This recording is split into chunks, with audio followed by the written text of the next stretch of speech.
Maya Bennett had approximately $47 in her checking account, a credit card that laughed when she swiped it, and a student loan balance that could fund a small country's infrastructure.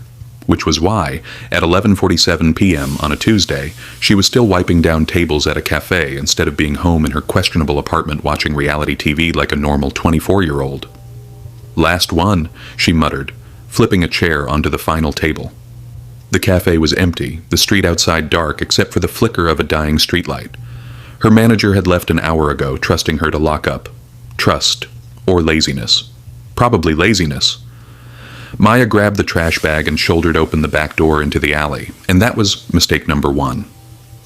The cold November air hit her face as she stepped into the narrow space between buildings. The dumpster squatted against the brick wall like a rust-colored toad. She was 3 steps from it when she heard voices.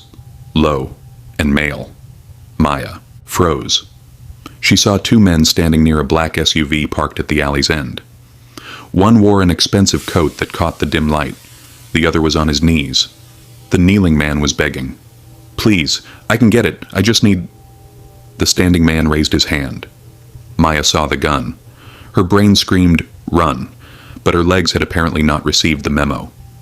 She stood there, trash bag dangling from her fingers, as the shot cracked through the alley, muffled and professional, but it was all wrong. The kneeling man crumpled, while the shooter turned and looked directly at her. Maya dropped the trash bag, and that was mistake number 2. The man's face was calm and almost bored. He said something to someone inside the SUV, then started walking toward her. Not running, just walking. Like he had all the time in the world to clean up loose ends. Maya's survival instinct finally kicked in. She spun, grabbed the door handle, but it was locked. No. She'd left her keys inside. "Miss," the man called. His voice was polite, casual, but terrifying. "I think we should talk." Maya did the only thing she could think of. She ran. But not toward the street. He'd cut her off. Instead, she bolted deeper into the alley, toward the fire escape she'd seen maintenance use. Her sneakers slapped against wet pavement. Her heart slammed against her ribs. Behind her, footsteps, steady and unhurried. She hit the fire escape ladder and jumped, fingers catching cold metal. She hauled herself up, arms burning, and didn't look back until she'd cleared the first landing. The man stood below, looking up. He made a phone call. 30 seconds later, 3 more men appeared in the alley. Maya climbed faster. She made it 4 buildings over before they cornered her on a rooftop. She stood at the edge, breathing hard, looking at the street 5 stories down. Behind her, the men formed a semicircle. No guns drawn. They didn't need them. "Dramatic," said a new voice. Maya turned. A 5th man had appeared. Taller than the others, wearing a charcoal suit that probably cost more than her entire life. Dark hair, sharp jaw, the kind of face that belonged on magazine covers or wanted posters. He looked at her the way someone might examine a bug, with mild curiosity and the option of squashing it. "You saw something you shouldn't have," he said. His voice was even and almost gentle. "I didn't see anything," Maya lied. Her voice shook. "I was taking out trash, that's it. So I don't know what you're talking about." The man smiled, but it didn't reach his eyes. "You're a terrible liar." "It's literally my worst quality," Maya agreed. Then, because terror made her mouth run independently of her brain, "Well, second worst. My credit score is probably worse. And my taste in men. Actually, you know what? Being a bad liar is maybe 4th or 5th. What's your name?" Maya blinked. "What?" "Your name," he repeated patiently.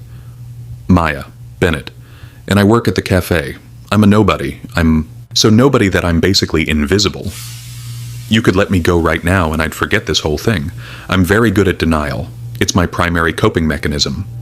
"Miss Bennett," he interrupted, "my name is Dominic Moretti. You're standing on my building. You witnessed one of my men handle a business matter. And now I have a problem." Maya's stomach dropped. Moretti, as in Moretti's Café. As in the family that... Oh no. "You're going to kill me," she said flatly. "I'm considering it. Before we continue, please like and subscribe for more support. And comment about your favorite character below." Maya's knees went weak. She sat down right there on the rooftop, suddenly exhausted. Cool. Can I request a closed casket? I have a thing about people seeing my dead face. Dominic Moretti stared at her. Then, impossibly, one corner of his mouth twitched. Stand up, he said. Why? You're going to kill me anyway. If I wanted you dead, you'd already be dead. Great. Pep talk. And very motivational. Stand. Up. Maya stood, legs shaking. Dominic studied her for a long moment, her stained café apron, her messy ponytail, her complete lack of anything resembling threat. Then he said something that would change her entire life. How would you like to get married? Maya laughed, then stopped. Wait, you're serious? I need a wife. For 6 months. And you need money and a reason for me not to kill you. It's mutually beneficial. That's insane. Yes, Dominic agreed. I don't even know you. You'll learn. This is literally the plot of a bad romance novel. Yet, here we are. He pulled a card from his pocket and held it out. You have 12 hours to decide. Come to this address tomorrow by noon, or don't. Your choice. He turned to leave, then paused. Miss Bennett, if you run to the police, you'll be dead before you finish filing the report. If you run anywhere else... He looked back at her. I'll find you.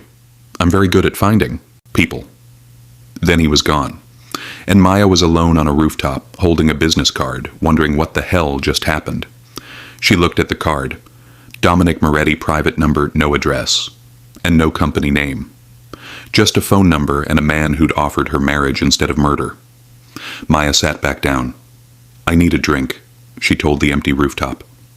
The city didn't answer. Maya didn't sleep. She sat in her cramped studio apartment staring at Dominic Moretti's card like it might explode. Her phone was on the table next to it, along with 3 empty ramen cups and the kind of anxiety that made your teeth ache. At 6 a.m., she Googled him, which was a bad idea. The search results were a mix of legitimate business profiles, real estate, restaurants, import, export, and Reddit threads with titles like, Is Dominic Moretti actually the mob? And Chicago crime families explained. The photos showed him at charity galas, ribbon cuttings, and city council meetings, always in a perfect suit, always unsmiling, and always looking like he could buy your soul and not blink. Maya clicked on a news article from 2 years ago. Dominic Moretti, 30, named head of the Moretti organization following his father's retirement. Despite his youth, sources say Moretti has consolidated power quickly through a combination of strategic business sense and... The article cut off behind a paywall. And murder, Maya finished. The word you're looking for is murder. She closed her laptop. At 8 a.m., she called her best friend, Jade. He wants to marry you? Jade's voice was shrill enough to shatter glass. Fake marry, for 6 months.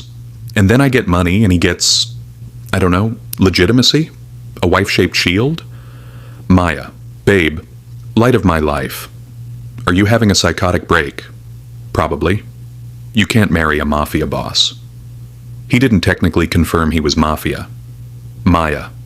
I know, it's insane, but he's also the guy who decides whether I live or die, so my negotiating position is pretty weak.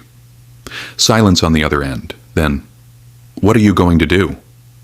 Maya looked at her eviction notice on the counter, her student loan statement, her empty fridge. Something really, really stupid, she said. At 11:47 a.m., Maya stood outside the address Dominic had texted her that morning.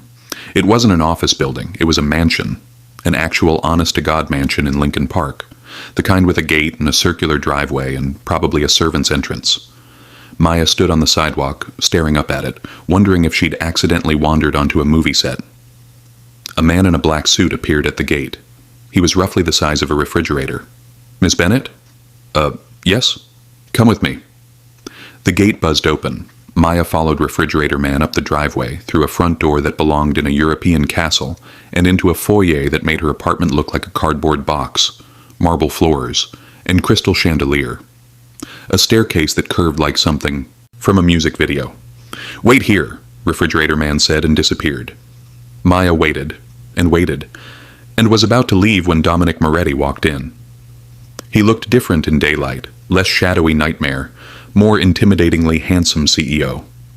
Same sharp suit and same unreadable expression. He stopped 3 feet away and studied her like she was a painting he was considering buying. You came, he said. Seemed safer than not coming. Smart. He gestured toward a hallway. Walk with me.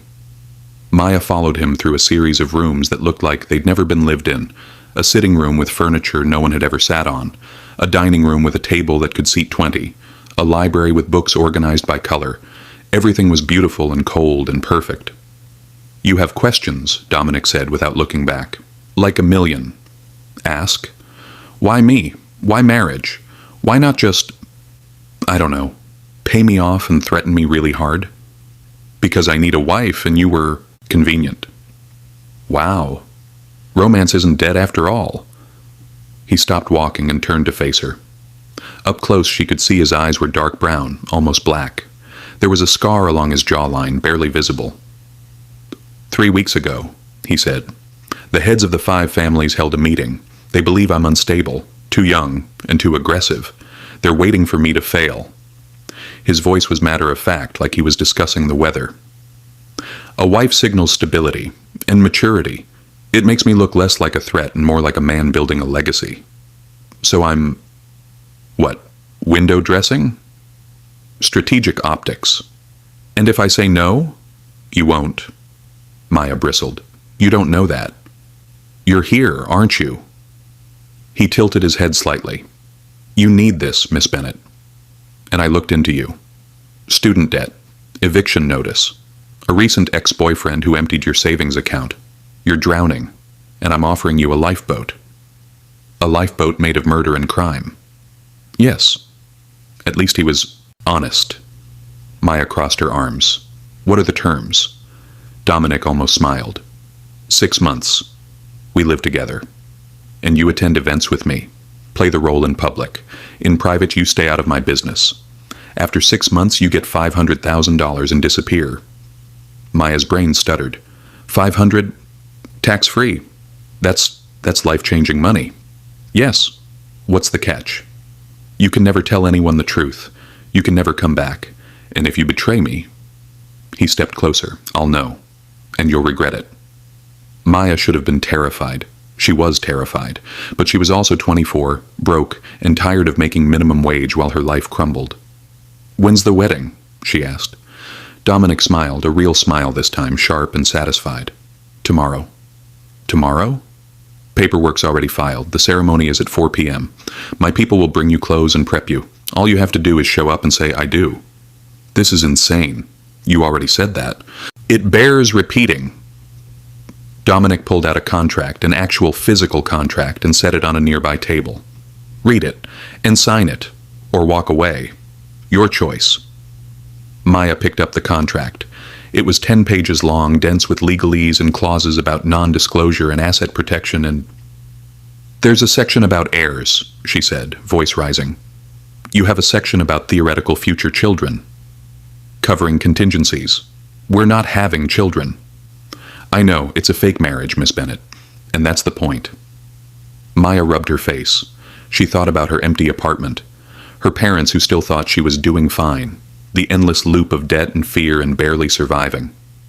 She thought about Dominic's calm, cold voice. You'll be dead before you finish filing the report. She picked up the pen. If you murder me, I'm haunting you, she said, and signed her name. Dominic took the contract. Noted. And I want it on record that this is the worst decision I've ever made. Also noted. And I'm lactose intolerant, so if there's a cake tomorrow, it better be... Miss Bennett. What? He looked at her.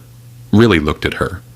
And for just a second, something almost human flickered in his eyes. Welcome to the family, he said. Maya laughed because if she didn't laugh, she'd scream. The wedding was in 36 hours, which meant Maya had 36 hours to have a complete breakdown. She started at hour 2.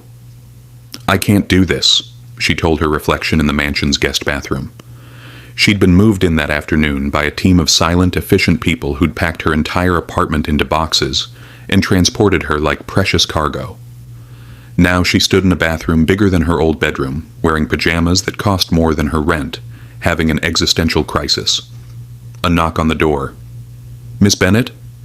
A woman's voice, crisp and professional. I'm Sophia. Mr. Moretti sent me to prepare you for tomorrow. Maya opened the door. Sophia was 50-ish, elegant, and holding a garment bag like it contained the nuclear codes. "We have much to do," she said, sweeping past Maya. "Hair, makeup, dress fitting, and etiquette briefing." "Etiquette briefing?" "You'll be meeting the families tomorrow. They'll be watching and judging you." Sophia unzipped the garment bag. "You need to be perfect." The dress was ivory silk, simple and devastating. Maya touched it and immediately pulled her hand back. "I can't afford this." "It's already bought." "No, I mean, I'll ruin it. I spill things. I tripped walking into this room. I once fell up a flight of stairs." "Miss Bennett." Sophia's voice softened. "Breathe. I've been with the Moretti family for 20 years. I've seen arranged marriages, strategic alliances, and business mergers disguised as weddings. This," she gestured at the dress, "this is just another Tuesday." "That's not comforting." "It wasn't meant to be." Sophia pulled out a binder. "Now, let's begin." The briefing was 4 hours long. Maya learned, never ask about business, never repeat what she hears. Always smile at events, but never smile too much. Know which families are allied, which are rivals, and which are one insult away from war. And remember, everything is theater. "What if I mess up?" Maya asked. Sophia looked at her. "Don't." At midnight, Maya couldn't sleep. She wandered through the mansion's halls, still unused to the sheer size of the place.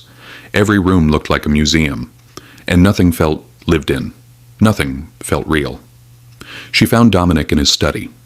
He sat behind a massive desk, working on a laptop, still in dress pants and a white shirt, with the sleeves rolled up. It was the most casual she'd seen him. There was a glass of whiskey at his elbow. "Can't sleep?" he asked without looking up. "Your house is creepy at night."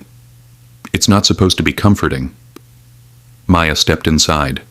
The study was all dark wood and leather, built-in bookshelves, and a fireplace that probably hadn't been used in years. "Can I ask you something?" "You're going to anyway." "Why are you really doing this? And don't say stability. There's got to be 100 women who'd marry you for real. Who wouldn't want this life?" Dominic finally looked at her. "You think this is a life people want? The money, the power, the constant threat of death, the inability to trust anyone, and the knowledge that everyone around you is either afraid of you or planning to betray you?" He took a sip of whiskey. "Yes, sounds wonderful." Maya sat in the chair across from him. "Then why stay?" "Because I'm good at it." He said it simply, like stating a fact. "My father built this organization from nothing. He handed it to me because I'm the only one capable of holding it together. If I walk away, and it fractures, people die, innocent people." "So you're, what, a crime lord with a conscience?" "I'm a man trying not to become a monster." The honesty of it surprised her. Maya studied him, the sharp lines of his face, the tension in his shoulders, and the way he held himself like he was always ready for an attack. "Are you scared?" she asked, of tomorrow?" "No." "Liar." Dominic's lips twitched. "You really are terrible at following instructions." "I know. And Sophia's very disappointed in me." Maya leaned forward. "For what it's worth? I'm terrified. I'm going to mess up the vows. I'm probably going to trip walking down the aisle. And I might throw up on someone important. As long as it's not me. No promises." They sat in silence for a moment. Outside, the city hummed. 6 months, Dominic said quietly. "That's all. You survive 6 months, you walk away rich and free. And you get your stability." "Yes." Maya stood. "Okay. Deal. But I'm warning you now. I talk in my sleep, I'm not a morning person, and I will reorganize your kitchen because whoever set it up is a psychopath. It's organized by frequency of use. See? Psychopath." Dominic almost smiled. "Good night, Miss Bennett. It's Maya. If we're getting married, you should probably use my first name." "Maya," he repeated, like he was testing it out. She left him in his study, surrounded by shadows and secrets, and tried not to think about how alone he looked. The wedding was at 4 p.m. in the mansion's ballroom. Maya spent the morning having her hair and makeup done by a team of people who treated her like a very expensive doll. The dress fit perfectly. The shoes were only a little too tight. Sophia had coached her through the vows 17 times. At 3:45, Maya stood at the ballroom's entrance, bouquet shaking in her hands. I'm going to pass out, she told Sophia. You're not. I might vomit. Aim for the roses. This is a mistake. Too late now. Sophia adjusted Maya's veil. Remember, smile, breathe, and don't trip. You'll be fine. The doors opened. The ballroom was full. Rows of chairs filled with men in expensive suits and women dripping in jewelry. Everyone turned to look at her. Maya's vision tunneled, and her legs felt like water. Then she saw Dominic.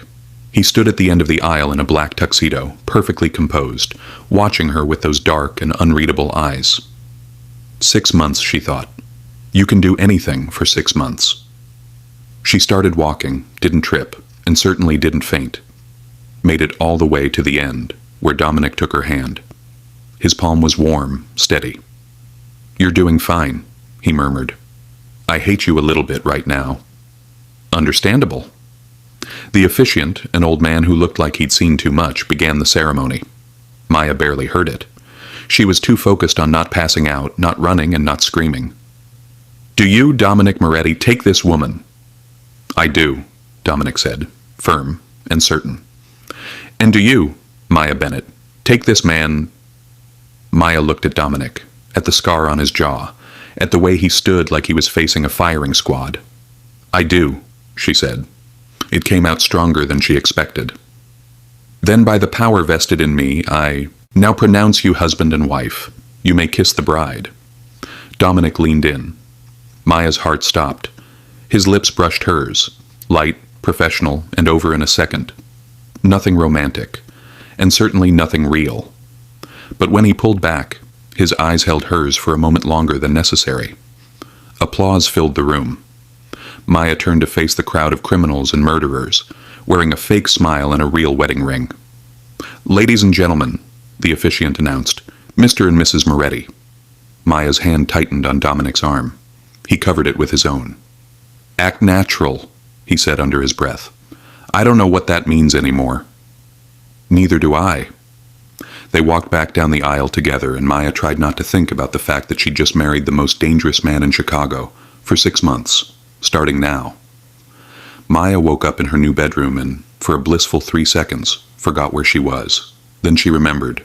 She's married, to a Mafia boss at that, and in a house that could fit 6 of her old apartments. Cool, she said to the ceiling. This is fine. Everything is fine. But it was not fine. She stumbled downstairs at 9 a.m., wearing the pajamas Sophia had left her, silk because apparently even sleepwear was expensive now, and found the kitchen, and 3 men sitting at the counter. They all looked up when she entered. Maya froze. The biggest one, refrigerator man from the gate, nodded. Mrs. Moretti. Please don't call me that. It makes me sound like I'm 80. Maya moved toward the coffee maker. Is there coffee? I'll make it, said the second man who had kind eyes and salt and pepper hair. You don't have to. I make the boss's coffee every morning. So, I might as well make yours too. Maya blinked. You're Dominic's personal barista? I'm his head of security, but I make good coffee. I like him already, Maya said. The third man, younger with nervous energy, laughed, then caught himself. Sorry, I'm Marco. Maya. And you are? She looked at refrigerator man. Vincent. And I'm Tony, said the coffee maker. Maya pointed at each of them. Vincent, Tony, Marco. Got it. Are you guys here to, watch me? Make sure I don't run? We're here to protect you, Tony said, setting a perfect cappuccino in front of her. Boss's orders. From what? Everything. Maya sipped the coffee. It was incredible. Okay, but you can't just follow me around all day. That's weird. We'll be discreet. You're the size of a small car, Maya told Vincent. Discreet isn't really your vibe. Vincent's mouth twitched, and almost smiled. Where's Dominic? Maya asked. Office, Tony said. He left at 6. Of course he did. Maya hopped onto a bar stool. So what do I do all day? Just exist in this museum? Whatever you want, Marco said. Shop, read, and watch TV. Reorganize the kitchen? All 3 men looked at her. It's set up wrong, Maya said defensively. Who puts spices on the top shelf? Boss does, Vincent rumbled. Well, the boss is wrong. She spent the morning reorganizing.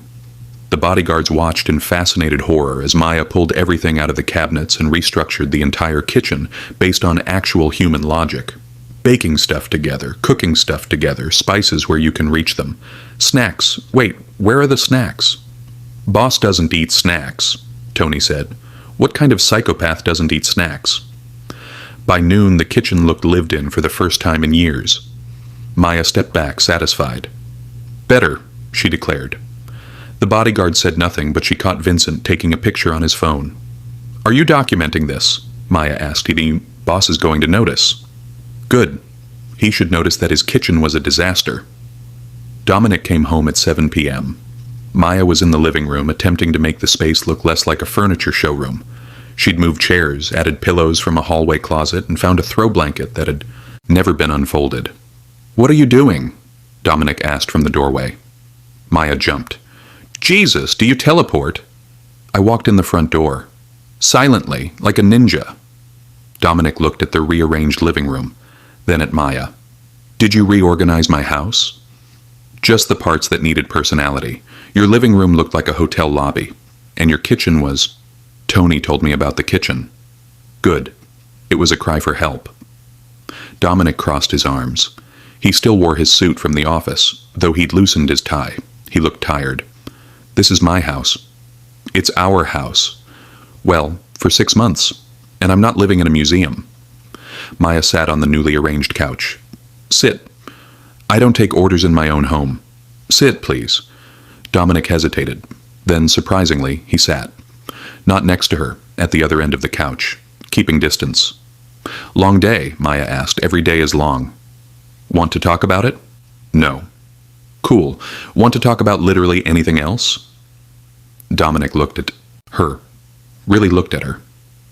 You're not what I expected. Is that good or bad? I don't know yet. They sat in silence. Outside, the city was alive with traffic and sirens and life.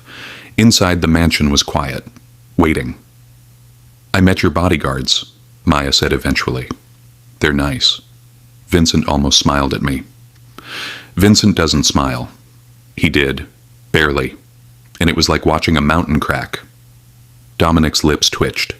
Did you name them? I mean, they have names already. Did you give them nicknames? Maybe. Maya. Vincent is the wall. Tony is coffee dad. Marco is nervous energy. Maya grinned. They're perfect and I love them. They're killers. They're also human beings who deserve personality traits. Dominic shook his head, but she caught the ghost of a smile. You're going to get yourself killed. Probably, but not today. The rest of the week fell into a strange rhythm. Mornings, Maya reorganized everything, closets and bookshelves, even the pantry, the house, slowly became less perfect and more lived in. Afternoons, she talked to the bodyguards, learned their stories. Tony had 3 kids, Marco was engaged, and Vincent had a rescue dog named Tiny who weighed 6 pounds. You're destroying their professional boundaries, Dominic told her on day 4. They're people, not robots. They're employees. They're both. Evenings. Dominic came home. They'd eat dinner together, sometimes in silence, sometimes with Maya filling the quiet with commentary about her day. He never talked about his work, and she never asked. But slowly, carefully, they learned to exist in the same space. On day 6, Maya's ex-boyfriend showed up at the gate. She was in the garden when Vincent found her. There's someone here for you. Who? Says his name is Ryan. Maya's stomach dropped. Tell him to leave. He's insisting. Tell him to fuck off. She'd never sworn at Vincent before. His eyebrows rose. Please. Vincent nodded and disappeared. 5 minutes. Later, Dominic appeared. Your ex-boyfriend is at my gate, he said calmly. I know. I told Vincent to send him away. He's demanding to see you, and he says you owe him money. Maya's hands clenched. I don't owe him anything. He stole from me. Explain. So she did. The whole story poured out. Ryan, the joint account, and the $12,000 that vanished overnight. How she'd come home to find him gone, her savings empty, and a note that said, sorry, babe, had an opportunity. When she finished, Dominic was quiet for a long moment. Then he pulled out his phone. Vincent, he said, bring him to my office. Dominic, no. He stole from you. And that's theft. I'll handle it. You can't just...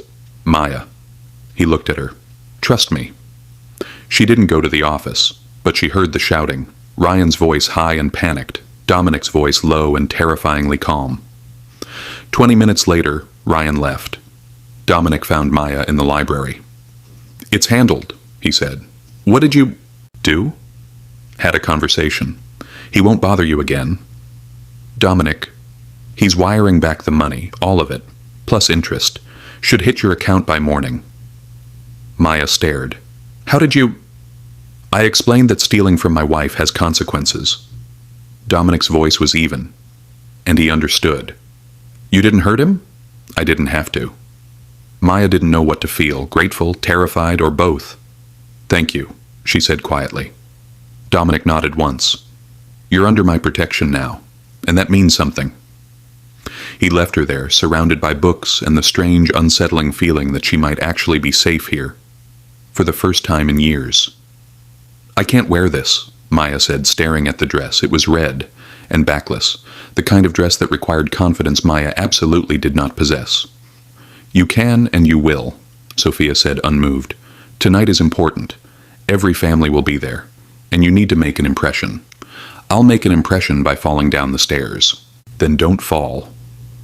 The gala was at the Drake Hotel. Old money, high security, the kind of event where drinks cost more than groceries. Maya spent 2 hours getting ready, each minute ratcheting up her anxiety. At 7 p.m., Dominic knocked on her bedroom door. Ready? He asked. Maya opened the door. Dominic went still. She watched his eyes travel from her face to the dress to her heels and back up.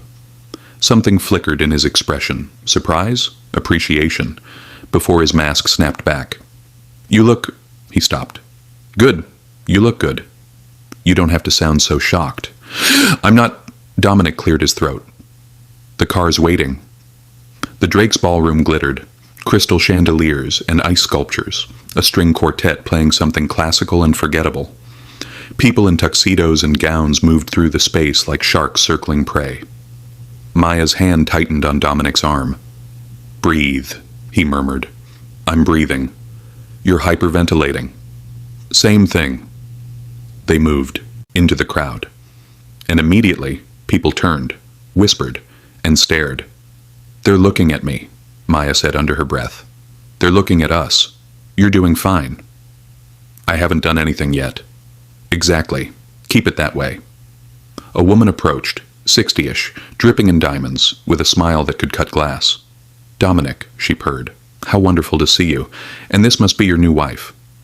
Mrs. Castellano, Dominic said smoothly. Maya, this is Helena Castellano. Her family controls the north side. Maya extended her hand. It's nice to meet you. Helena's grip was like a vice. My, you're very young, aren't you? 24, Maya said, forcing a smile. How refreshing. Helena's eyes raked over her. And where did you two meet? Maya's mind went blank. They hadn't prepared for this. She looked at Dominic. At her café, Dominic said without missing a beat. She made the best cappuccino I'd ever had, so I kept coming back. How romantic, Helena said, though her tone suggested otherwise. And your family, dear? What do they do? They're teachers, Maya said, both of them, high school. Teachers. Helena's smile sharpened. How modest. Maya felt the judgment radiating off her. She was being sized up, catalogued, found wanting. Her communications degree kicked in, read the room and spin the narrative. I know I'm not what people expected, Maya said, meeting Helena's eyes. But Dominic didn't marry me for my connections. He married me because he wanted something real. The words hung in the air. Helena blinked, then laughed, a genuine sound. Well, you certainly have spirit. That's more than I can say for most of the women here. She patted Maya's hand. Good luck, dear. You'll need it. She glided away. Maya exhaled. Did I just pass a test? Barely, Dominic said, but there was approval in his voice. Well done. The next 2 hours were a masterclass in performance. Maya met the Russos, import-export, friendly but dangerous. The DeLucas, construction, cold and calculating. And the Garcias, hospitality surprisingly warm. She smiled until her face hurt, made small talk about nothing. Let Dominic guide her through the minefield of Mafia politics. At one point, Marco appeared at her elbow with champagne. "How are you holding up?" he asked quietly. "I want to go home and eat ice cream in bed." "Noted, only 2 more hours." That's not encouraging. But she survived, and made it through dinner, 8 courses, each more intimidating than the last. Through the speeches, boring and self-congratulatory. Through the dancing, which Dominic was surprisingly good. They were near the end of the evening when Maya excused herself to the restroom. The hallway was quieter and cooler. Maya leaned against the wall and tried to remember how to breathe normally. "You're Moretti's new pet." Maya's eyes snapped open. A man stood 3 feet away, tall, expensive suit with a cruel mouth. She recognized him from Dominic's briefing. Victor Kane, the rival. "Excuse me," Maya said. "Don't play stupid. Everyone knows this marriage is a joke." Victor stepped closer. "You're just set dressing, a prop." Maya's heart hammered, but her communications training kicked in again. Never let them see weakness. If that's what you need to believe. I believe the truth. Moretti's desperate and losing control. This whole charade is pathetic. "Funny," Maya said, straightening. "From where I'm standing, you're the one who seems desperate. Why else would you corner someone's wife in a hallway?" Victor's eyes narrowed. "Watch yourself, little girl." "Or what? You'll do what exactly?" Maya's voice stayed level even as adrenaline flooded her system. "We're at a public event. There are cameras everywhere. And Dominic's not the kind of man who takes kindly to threats against his wife, real or fake." The bathroom door opened. 2 women emerged, laughing. Victor stepped back. "This isn't over." "Wasn't aware it started," Maya said sweetly. He left. Maya's legs went weak. She stumbled into the bathroom and locked herself in a stall, hands shaking violently. What the hell did I just do? She found Dominic 10 minutes later. He took one look at her face and went rigid. "What happened?" "Nothing. I'm fine." "Maya." She pulled him to a quiet corner and told him. Everything. Victor's words, the threat, her response. When she finished, Dominic's jaw was tight enough to crack teeth. "He cornered you." "I handled it." "He threatened you." "I didn't back down." Dominic's hands flexed. For a moment Maya saw the violence underneath his control, the thing that made him dangerous. "We're leaving," he said. "Dominic, I'm okay." "Now." The car ride home was silent. Dominic stared out the window, tension rolling off him in waves. Maya sat on the opposite seat, replaying the encounter, wondering if she'd made everything worse. When they reached the mansion, Dominic got out and disappeared into his study without a word. Maya stood in the foyer, exhausted and confused, and suddenly angry. She followed him. He was pouring whiskey when she walked in. "You can't just shut me out," she said. "I'm not." "You literally walked away from me." "I'm trying not to do something I'll regret." He downed the whiskey in one swallow.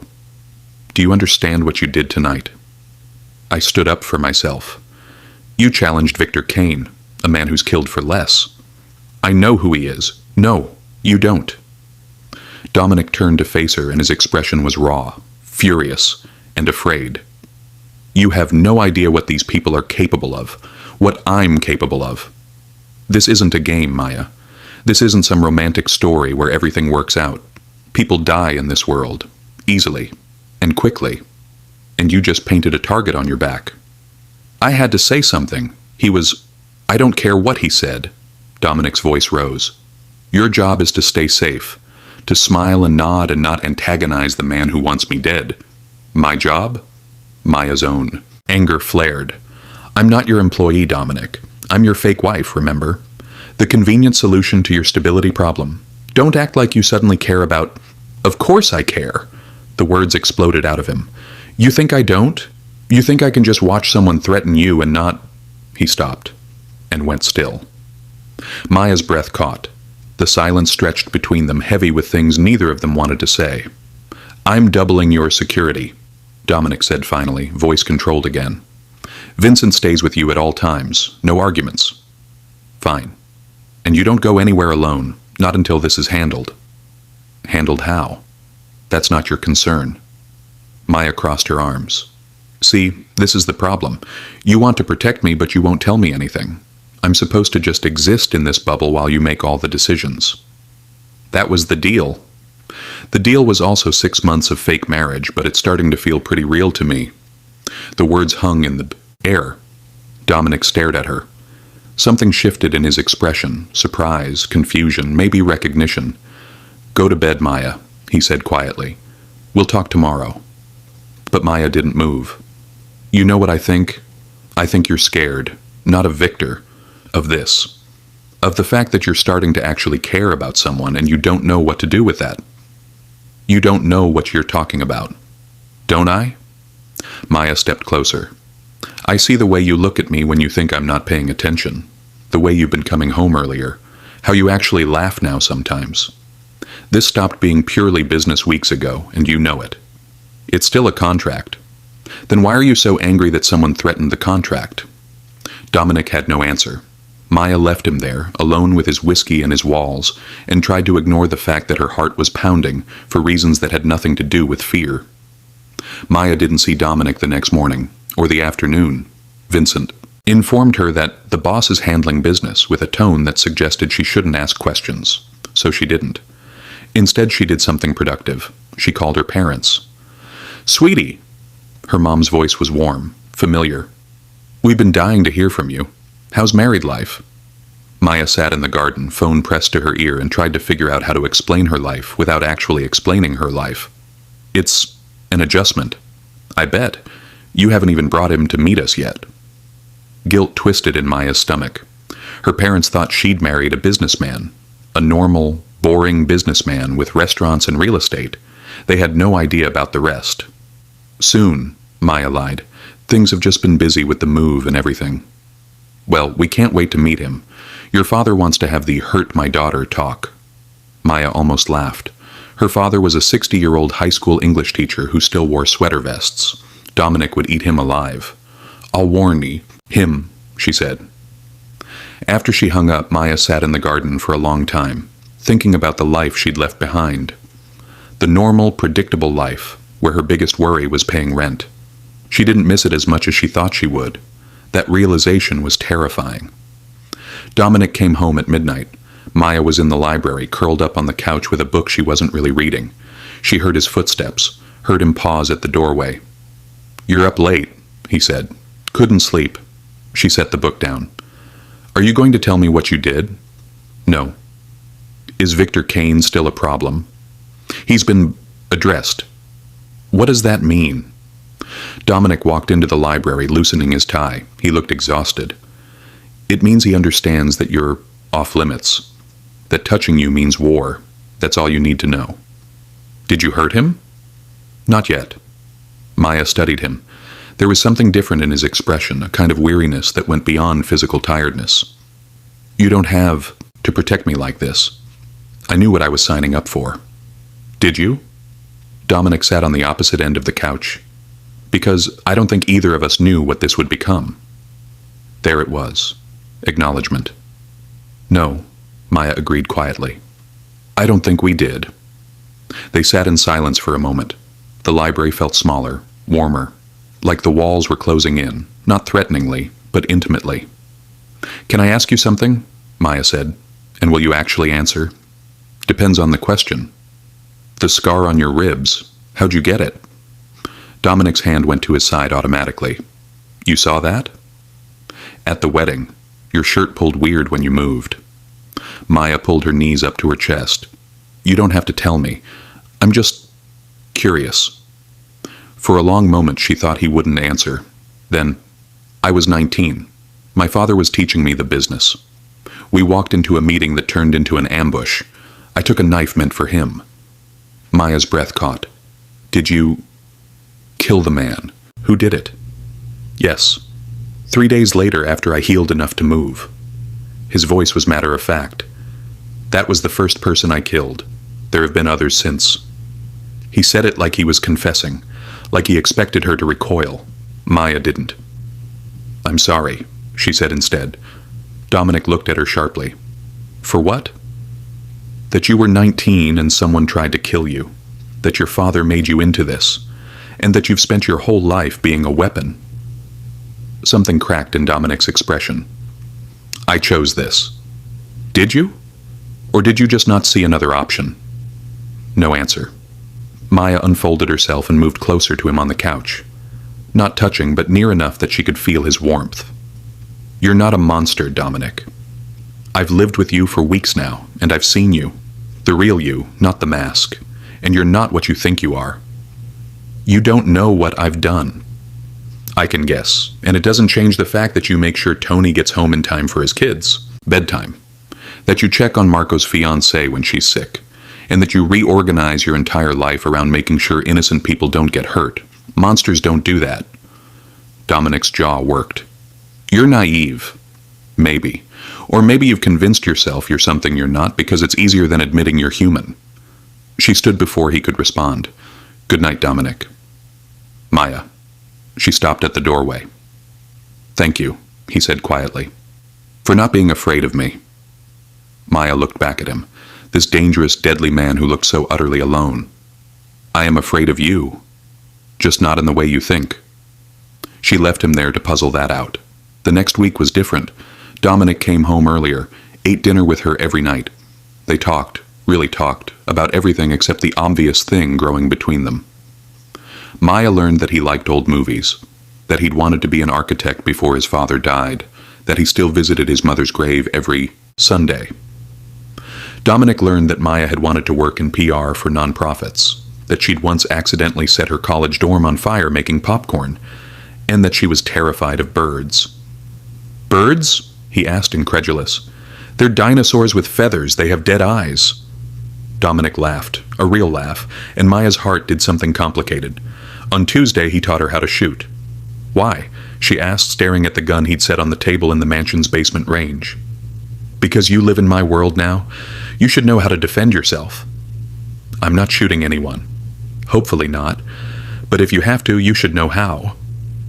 He stood behind her, adjusting her grip, his chest pressed against her back. Maya's breath went shallow. She was hyper-aware of everywhere they touched, his hands on hers, his breath on her neck. Focus, Dominic murmured.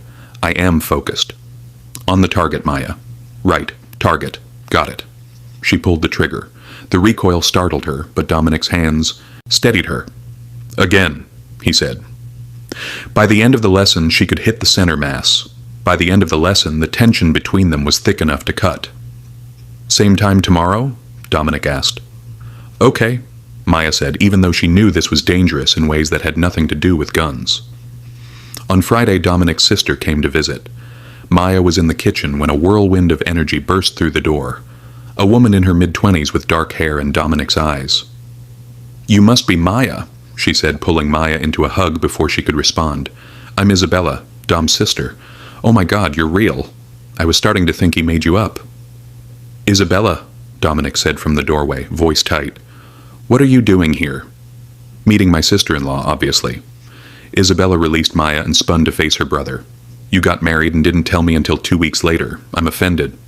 It was sudden, I'll say. Isabella looked between them, sharp and assessing. Then she smiled, genuine, warm. I like her. She's reorganized your kitchen and you haven't killed her. That's promising. How did you know about the kitchen? Dominic asked.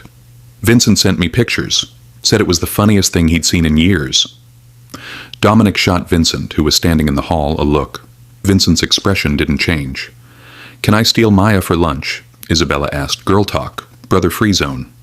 No, Dominic said. I'll go, Maya said at the same time. Dominic looked at her. Maya, I'd like to get to know your sister, if that's okay. For a moment something vulnerable crossed his face. Then he nodded. Vincent and Marco go with you. Deal, Isabella said, already pulling Maya toward the door. Come on, I know a place with amazing pasta and even better gossip. The restaurant was small, cozy, and surprisingly normal.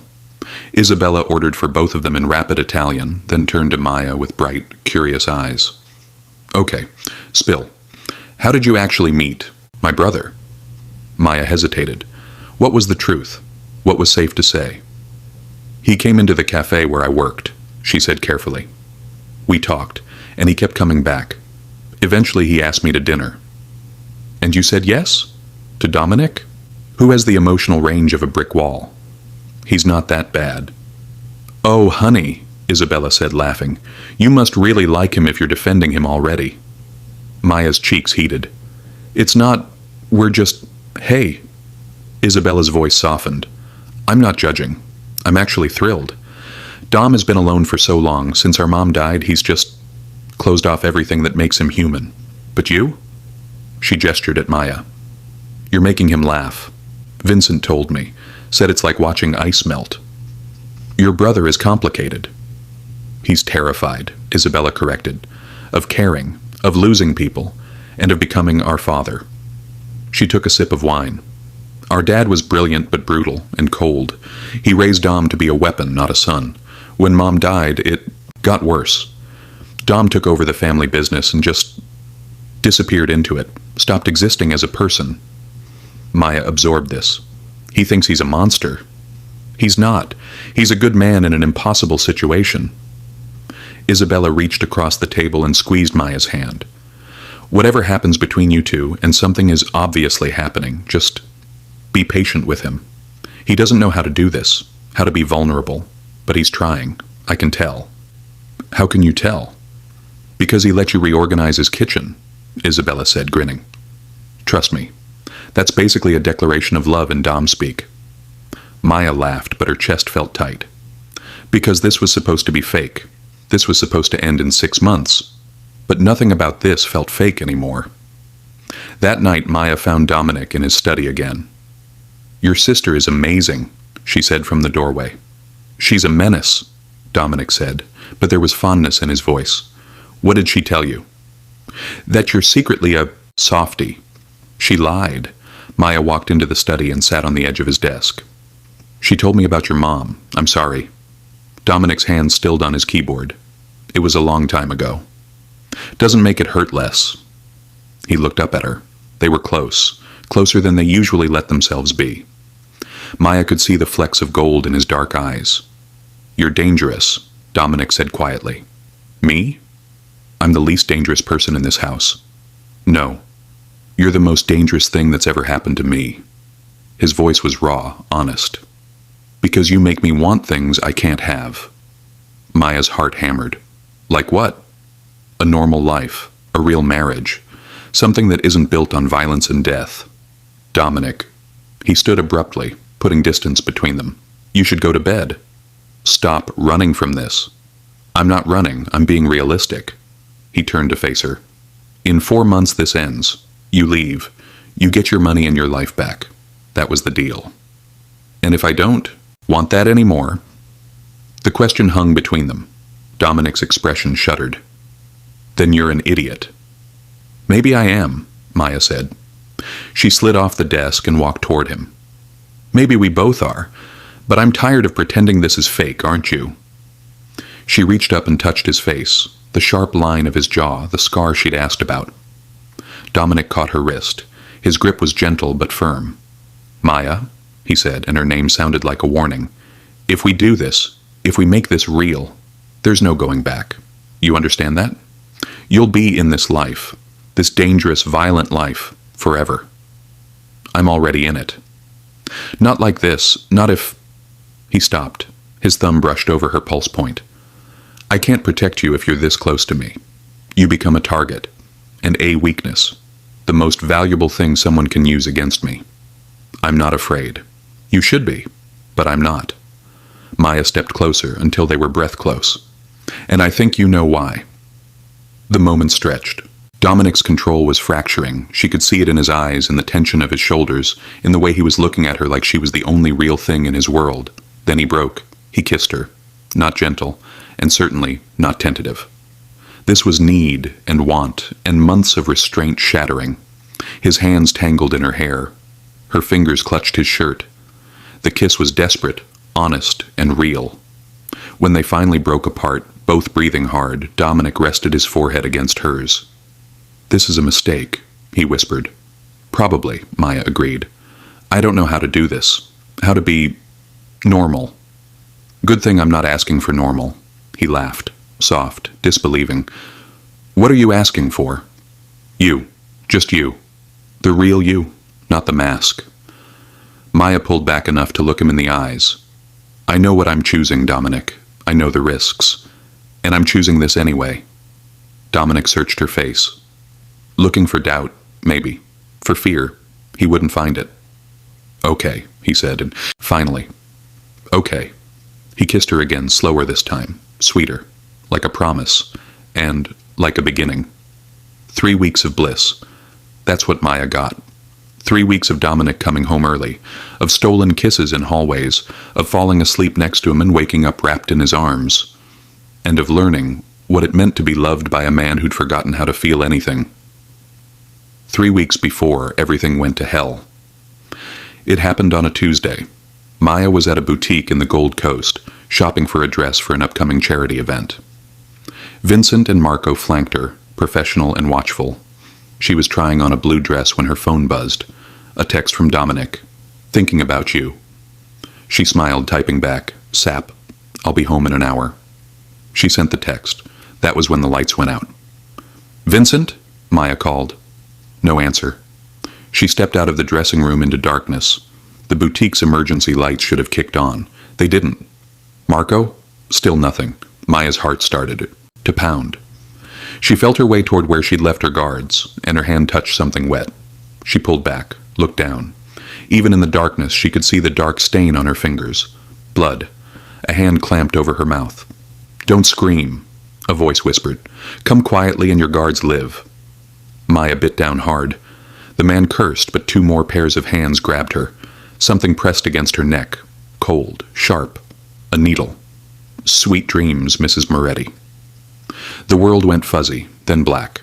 She woke up in a chair, rope around her wrists, and around her ankles, a blindfold over her eyes. Her head throbbed. Her mouth was dry. She tasted copper, blood from where she'd bitten the inside of her cheek. She's awake, someone said. Footsteps, and multiple people.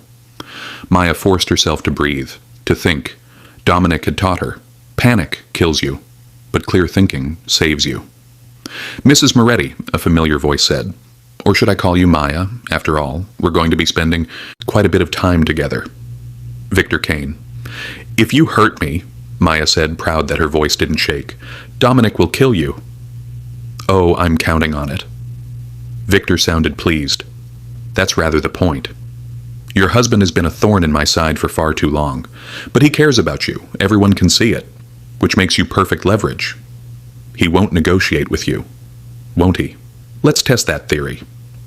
She heard a phone ringing, then Dominic's voice crackling through a speaker. What? Mr. Moretti, Victor said cheerfully. I have something of yours.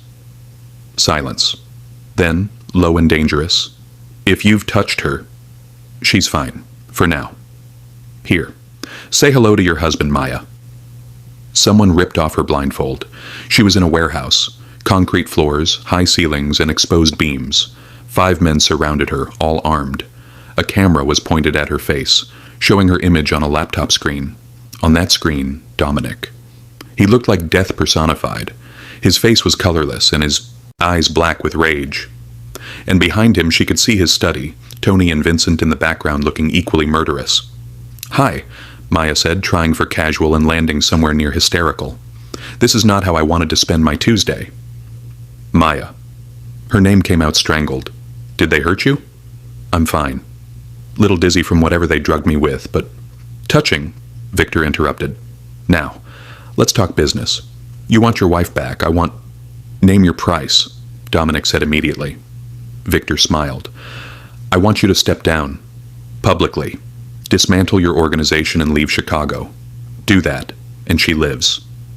Done. Dominic, no... Maya started.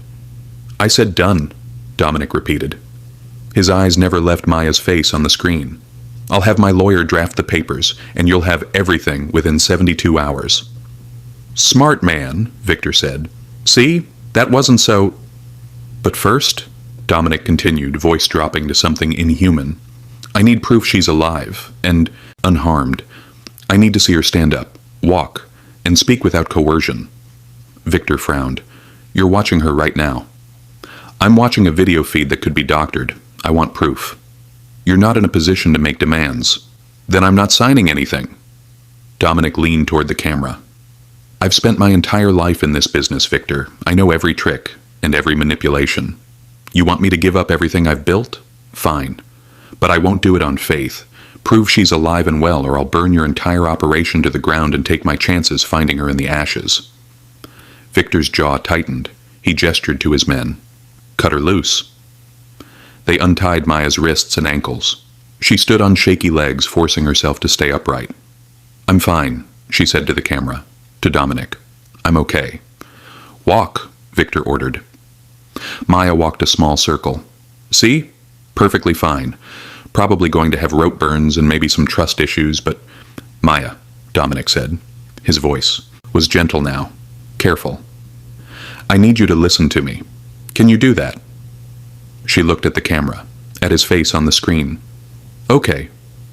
Remember what I taught you about reading people? Yes? Use it. Look around. And tell me what you see. Maya understood. He was gathering intel. She turned slowly, cataloging details. Warehouse. East-facing windows, broken. And water damage on the north wall. Graffiti. Looks like a shipping company logo. 5 men, all armed. Concrete floor with paint marks like... She squinted. Like loading bay markers, numbered.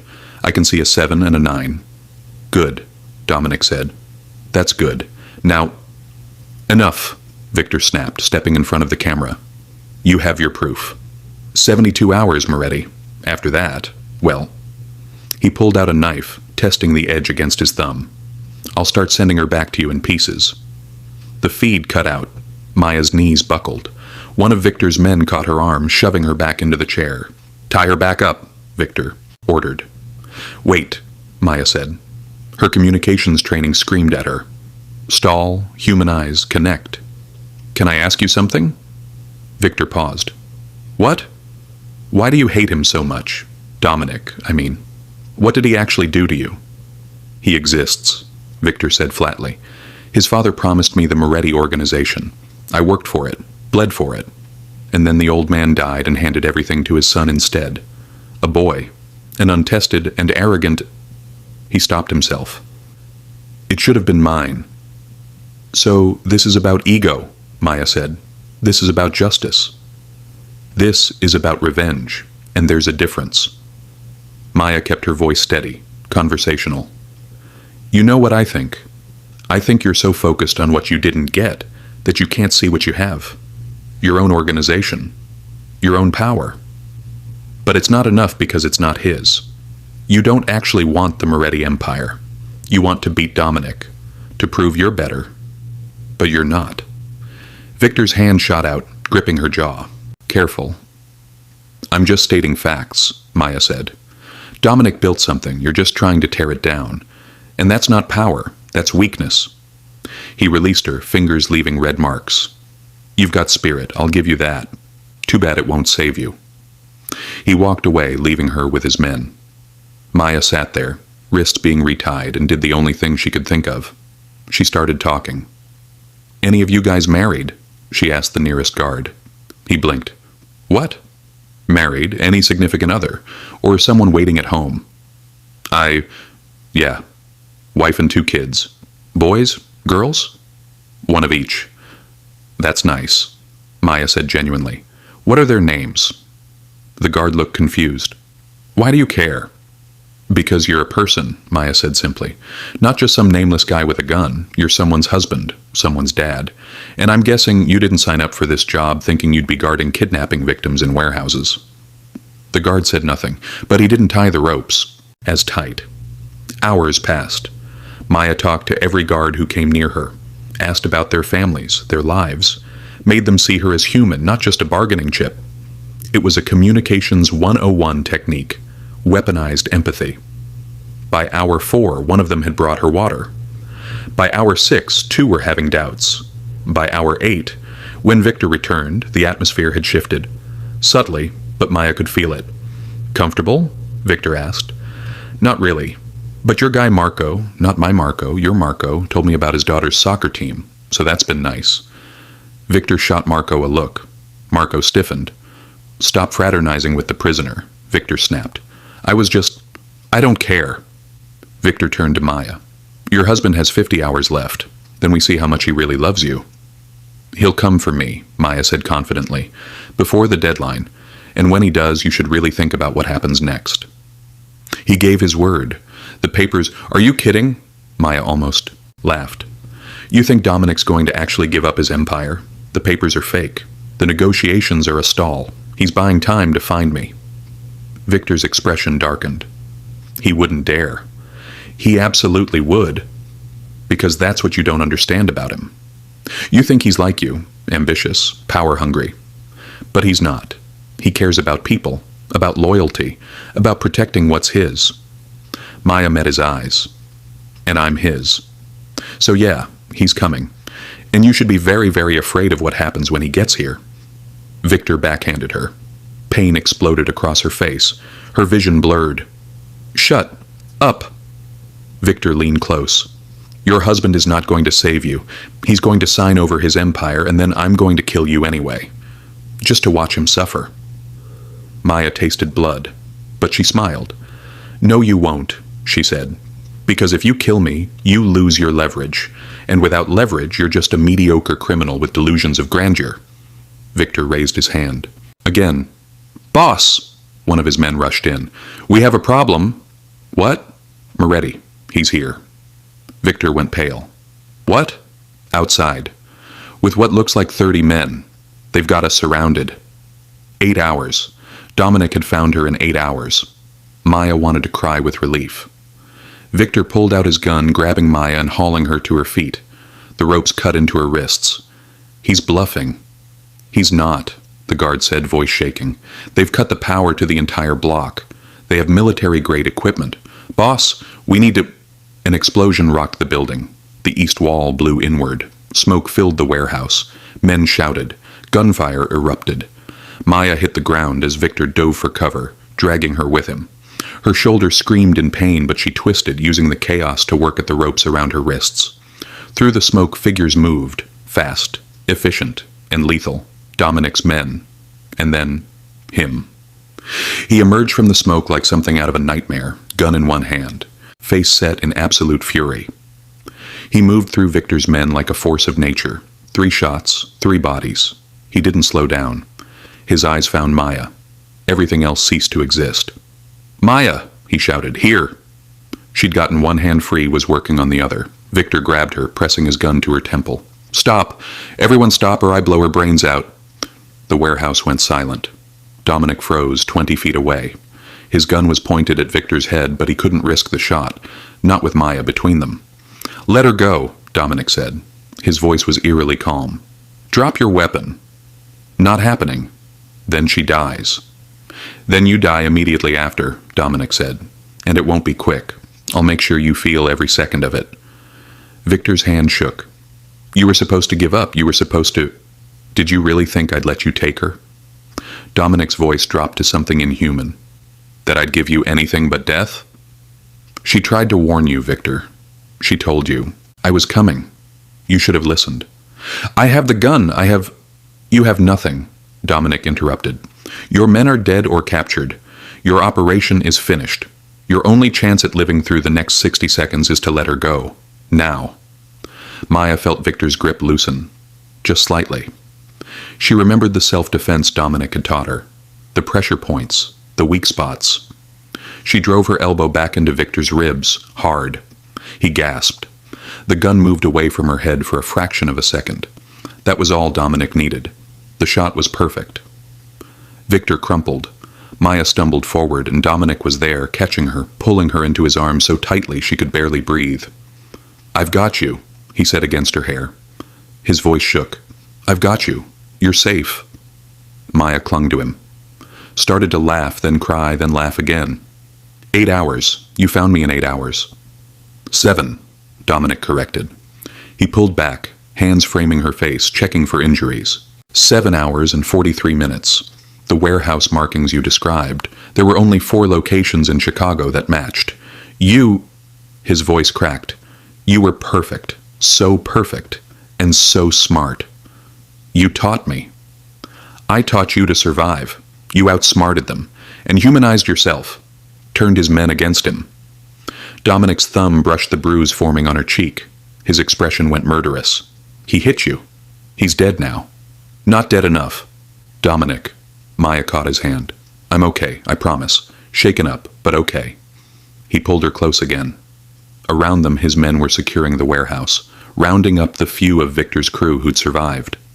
Tony appeared with a blanket, wrapping it around Maya's shoulders. Vincent had tears in his eyes. Never again, Dominic said against her hair. Never. I'm doubling security. Tripling it. You're never leaving the house without... Dominic. I'm serious. I can't... He stopped. Took a shaky breath. When I saw that video, when I saw you tied up, I have never been that afraid in my entire life. Maya pulled back to look at him. Really look at him.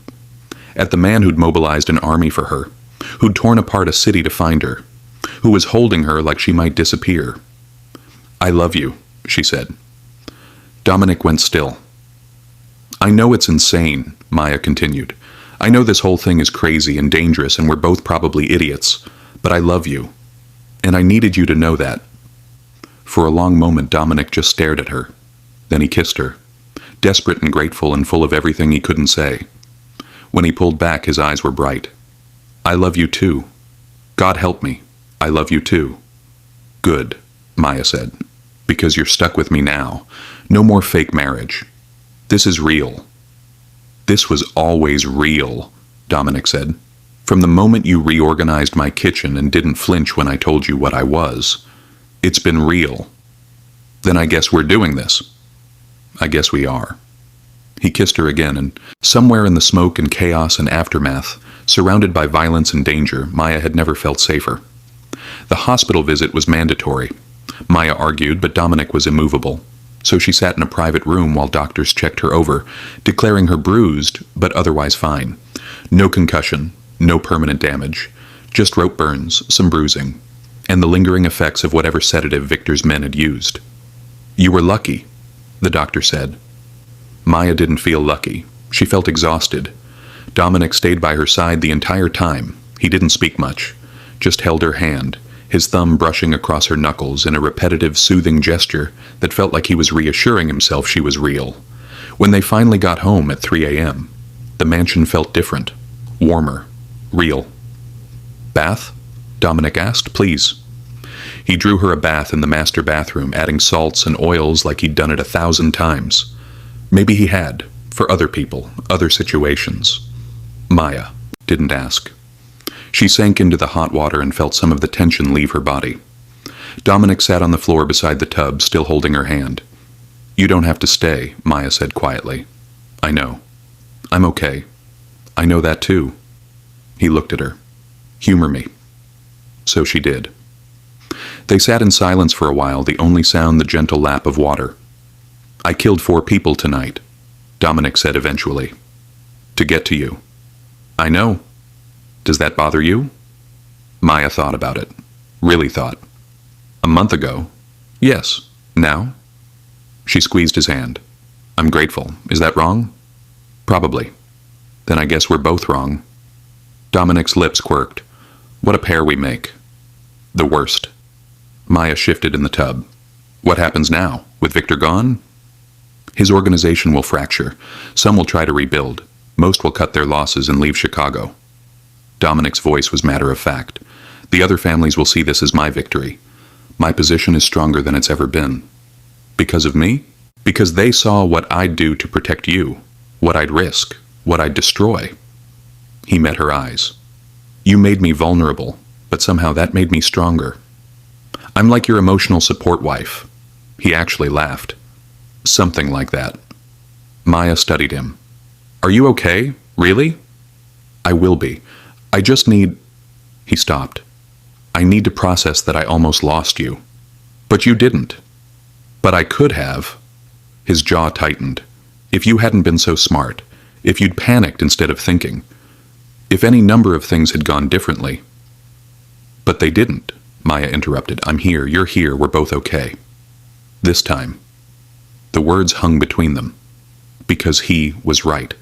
This was the life they'd chosen. There would be other threats, other dangers. This wouldn't be the last time someone tried to use Maya to get to Dominic. I can't leave this life, Dominic said quietly. Not completely. My father built this organization over 40 years. It employs hundreds of people, legitimate and otherwise. If I just walk away, it collapses. People lose jobs. Families lose income. Rival organizations move in and it becomes a war zone. I know. So I'm asking you, really asking you, are you sure? Because I can set you up somewhere safe. Give you money, a new identity, a fresh start. You could leave. Have a normal life. One without armed guards and kidnapping attempts and... Dominic. Maya sat up in the tub, water sloshing. Stop. I'm not leaving. You should. But I'm not. She reached up, cupping his face with her wet hand. I love you. That means all of you. The danger, the guards, the weird mafia politics. I'm choosing this. I'm choosing you. It's going to be hard. I know. Dangerous. I noticed. You'll never be able to fully relax. There will always be a threat. Always a reason to look over your shoulder. Then I guess it's good I have you to watch my back. Maya smiled. We're in this together now. For real. No more contracts, no more 6-month deadlines. Just us figuring it out as we go. Dominic closed his eyes. When he opened them, they were bright with unshed tears. I don't deserve you. Shut up. Yes, you do. He kissed her, soft and gentle and full of promise. Okay, he said against her lips. Okay. The next morning, Maya woke up in Dominic's bed. Their bed now, she supposed. He was already awake, watching her with an expression she couldn't quite read. Creepy, she mumbled. I'm admiring my wife. Still creepy. She stretched, wincing at the soreness. What time is it? 10. I let you sleep in. How generous. Maya sat up. What's the plan for today? Rest, recovery. Absolutely no leaving the house. For how long? Forever. Dominic. A week. At least. He pulled her against him. I'm not ready to let you out of my sight yet.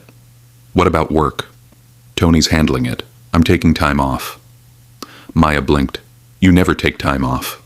I do now. Priorities have shifted. He kissed her forehead. Besides, we have things to discuss. Like? Like the fact that in 1 month our 6-month contract expires. Oh. Maya had almost forgotten. Right. So we need to make this official. Real marriage, real paperwork, actual vows that aren't Googled 5 minutes before the ceremony. Are you proposing to me? We're already married. Are you re-proposing to me? Dominic pulled back, reaching into his nightstand. He pulled out a small box. Maya's breath caught. He opened it. Inside was a ring, not the massive, ostentatious thing he'd given her for show. This was simpler, elegant, a single diamond on a delicate band. I bought this 2 weeks ago, Dominic said. Before the kidnapping, before everything. I was going to wait until the contract was up to give it to you, to ask you properly if you wanted to stay. He took her left hand, sliding off the fake ring and replacing it with the real one. Maya Bennett, will you really marry me? Not for show, not for 6 months, but for as long as we have? Maya's eyes burned. Yes. Obviously, yes. He kissed her, slow and sweet and perfect. Good, he murmured, because I already planned the real wedding. Of course you did. Small, just family and close friends, no mafia bosses, no politics, just us. When? Next month, if you want. I want. They lay there for a while, tangled together, the morning light filtering through the curtains. Can I ask you something? Maya said eventually. Always. Do you ever regret this? All of it? The life, the choices, the violence? Dominic was quiet for a long moment. I regret what it's cost me. The person I had to become, the things I've had to do. He tightened his arms around her. But I don't regret meeting you, or loving you, or choosing you over everything else. That's the one choice I know was right. Good answer. I've been practicing. Maya laughed, then sobered. I need to tell my parents, the real story, or at least a version of it. I know. They're going to freak out. Probably. My dad might try to fight you. I'll let him get a punch in, for honor. You're ridiculous. You love me anyway. I really do, Maya said, and meant it with everything she had. They spent the week cocooned in the mansion. Maya healed. Dominic worked remotely. They talked about everything, futures, fears, the logistics of actually building a life together. Isabella visited every day, bringing food and gossip and sisterly advice. Tony's kids came by once, treating Maya like a celebrity who'd survived a dragon attack. Vincent even brought Tiny the 6-pound dog, who immediately claimed Maya's lap as his territory. Slowly, the trauma faded. Not gone, never fully gone, but manageable. On day 5, Maya's parents called. She took a deep breath and told them everything. Well, most of everything. The edited, parental-appropriate version. Her mother cried. Her father demanded to meet Dominic immediately. But underneath the panic there was love, support, a promise to be there, no matter what. "You're sure about this?" her dad asked. "Really sure?" "More sure than I've ever been about anything," Maya said. "Then we trust you, and we can't wait to meet him properly." When she hung up, Dominic was watching from the doorway. "That went better than expected," Maya said. "Your father still wants to fight me." "Oh, definitely, but in a loving way." "I'm not sure there is a loving way to fight." "You'll figure it out." On day 7, they ventured outside, just to the garden, just for fresh air. Vincent and 2 new guards Maya hadn't met yet stood at a discreet distance. "This is my life now," Maya said, looking at the security. "Armed guards everywhere I go." "Yes." "Can't go anywhere without checking in." "Yes." "Constantly looking over my shoulder." "Yes." Dominic turned to face her. "Is it too much?" Maya thought about it. Really thought. A month ago, it would have been. Now? She took his hand. "Now I just see it as proof that I'm loved by someone who will do anything to keep me safe. So no, it's not too much." "You're sure?" "I'm sure." They walked through the garden and Maya marveled at how different her life was from 6 months ago.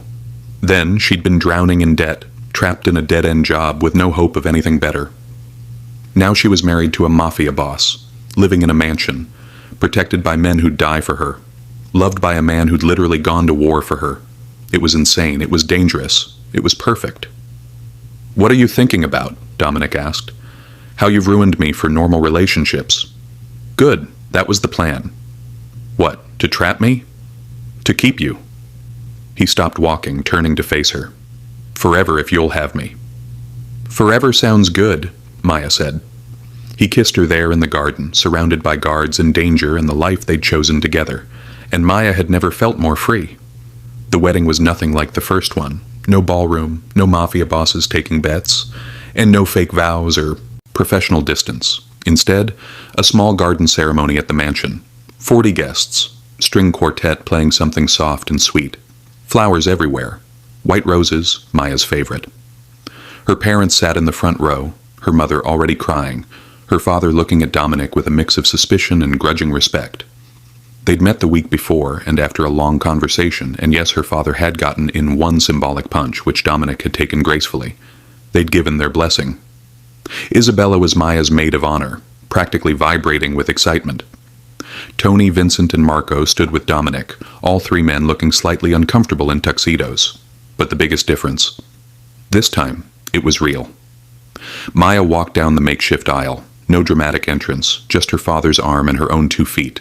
She wore a simple dress, ivory silk that moved like water. Her hair was down, minimal makeup, and no performance, just her. When she reached Dominic, he looked at her like she was the only person in the world. "Hi," she whispered. "Hi," he whispered back.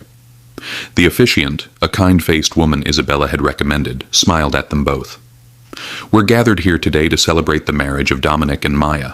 Now I understand you 2 are already technically married." Light laughter from the guests. "But today is about making it real, about promising yourselves to each other, not because of contracts or circumstances, but because of choice, because of love." She looked at Dominic. "I believe you have something you'd like to say." Dominic nodded. He took Maya's hands, and for the first time since she'd known him, he looked nervous. "I didn't think I could do this," he started. His voice was steady, but Maya could feel his hands trembling slightly. Not just marriage, connection, vulnerability. Letting someone see the parts of me I've spent my whole life hiding. He paused. "And then you walked into my life. Literally stumbled into it, trash bag and all." More laughter. "You saw me. The real me, not the mask. And you didn't run. You stayed. You challenged me. You made me laugh. You made me want to be better than what I was." His voice dropped. "You made me human again." Maya's eyes burned. "I can't promise you a normal life," Dominic continued. "I can't promise you safety or peace or any of the things you deserve. But I can promise you this. I will love you with everything I have. I will protect you with my last breath. I will choose you every single day for the rest of my life." He slid a ring onto her finger, the same one from the hospital, now officially part of a ceremony. "Your turn," the officiant said gently. Maya took a shaky breath. She'd written vows. They were in her pocket. She'd practiced them for days. She ignored them completely. "You know what's funny?" she said.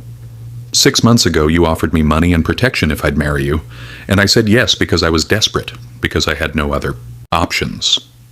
Because I thought it was temporary." She squeezed his hands. "But somewhere along the way, you stopped being the terrifying mafia boss and became the person who makes coffee the way I like it, who listens to me ramble about nothing, who teaches me how to defend myself and then holds me when I have nightmares." Her voice cracked. "You became home." Dominic's eyes were bright. "I don't care about the danger," Maya continued. "I don't care about the security or the lifestyle or any of it. I care about you. The man who's trying so hard to be good in a world that demands he be ruthless. The man who loves his sister and takes care of his people and still manages to be gentle with me." She took the ring Isabella handed her, platinum, simple, with an inscription on the inside that read, "You make me human." "So yes," Maya said, sliding it onto his finger, "I choose you. I choose this life. I choose us. Forever." "Forever," Dominic repeated. "Then by the power vested in me," the officiant said, beaming, "I now pronounce you, again, husband and wife. You may kiss the bride, for real this time." Dominic pulled Maya close and kissed her. Not for show, not for cameras, just for them. The guests erupted in applause. When they pulled apart, both smiling, the officiant added, "And may I just say, this is the most dramatic love story I've ever had the pleasure of officiating. Congratulations." The reception was perfect chaos. Dinner on the back terrace, dancing under string lights, Maya's mother regaling Isabella with embarrassing childhood stories, while Maya tried unsuccessfully to stop her. Her father cornered Dominic at one point. Maya watched from across the terrace, ready to intervene, but they just talked. And after a few minutes, her father actually smiled. "What did he say?" Maya asked when Dominic returned. "That if I ever hurt you, he knows 37 different ways to hide a body. He teaches English literature. He was very creative about it. And, what did you say?" "That I'd help him. If I ever hurt you, I'd deserve it." Maya kissed him. "You're not going to hurt me." "I'll try not to." "Good enough." They danced slow and close while the party continued around them. Vincent was teaching Maya's mother the cha-cha. Marco was arguing with Isabella about something animated. Tony was on the phone with his kids, describing the cake in loving detail. "This is nice," Maya said. "It's loud." "It's family." Dominic looked around, at the people laughing and dancing and celebrating, at the life they'd built. "Yeah?" he said softly. "I guess it is." "Do you regret it, giving up the cold, lonely mansion for this?" "Not for a second." The song changed to something upbeat. Isabella grabbed Maya, pulling her away from Dominic for what she declared was mandatory sister dancing. Dominic was immediately surrounded by Maya's aunts, who had opinions about everything from his hair to his security detail. He caught Maya's eye across the terrace, mouthed, "Help me." She mouthed back, "You're on your own." He smiled, real and warm and completely unguarded, and Maya thought, This is what I was waiting for. Not the money, not the mansion, and not even the dramatic rescue or the second proposal. This moment, this life, and this man who'd learned to love because she'd taught him how. Later, long after the guests had left and the caterers had cleaned up, Maya and Dominic sat on the terrace steps watching the city lights. "We did it," Maya said. "We did. We're really married now, like legally and emotionally and every other way. Yes. No takebacks. None. Forever. Forever," Dominic confirmed. He put his arm around her, pulling her close. "What are you thinking about? How different my life is now. How if you'd told me 6 months ago that I'd be here, married to you, happy, safe, I would have laughed. Would you change any of it? Not a single thing. Maya leaned into him. Well, maybe the kidnapping. That could have been skipped. Noted for next time. There better not be a next time. I'll do my best. They sat in comfortable silence, the kind that only comes from really knowing someone. Can I tell you something? Dominic said eventually. Always. I was terrified of this. Of letting someone in. Of being vulnerable. I thought it would make me weak. He kissed her temple. But you make me stronger, braver, better. You make me believe that maybe I can be both. The man this life requires and the man you deserve. You're already both, Maya said. You've always been both. You just needed someone to see it. I needed you. Good thing you found me then. Best worst decision I ever made. Maya laughed. Offering to marry the waitress who witnessed a murder? Falling in love with her. That was definitely not part of the plan. No, Dominic agreed, but it's the best thing that ever happened to me. They stayed there until the sky started to lighten, talking about nothing and everything. About the café Maya wanted to open, about Dominic's plans to shift more of the family business to legitimate ventures, about the future they'd build together. You know what the best part is? Maya said as the first rays of sun touched the sky. What? We get to choose. Every day we get to choose this. Choose each other. Choose love over fear. And that's the real power. When did you become so wise? I married well. It rubbed off. Dominic laughed, full and genuine and free. And as the sun rose over Chicago, Maya Bennett Moretti sat beside her husband, surrounded by danger and love and the life they'd built from desperation, choice, and the bravest kind of hope. She was finally home. Thank you for watching, and please support us by liking, subscribing, and commenting about your favorite characters below.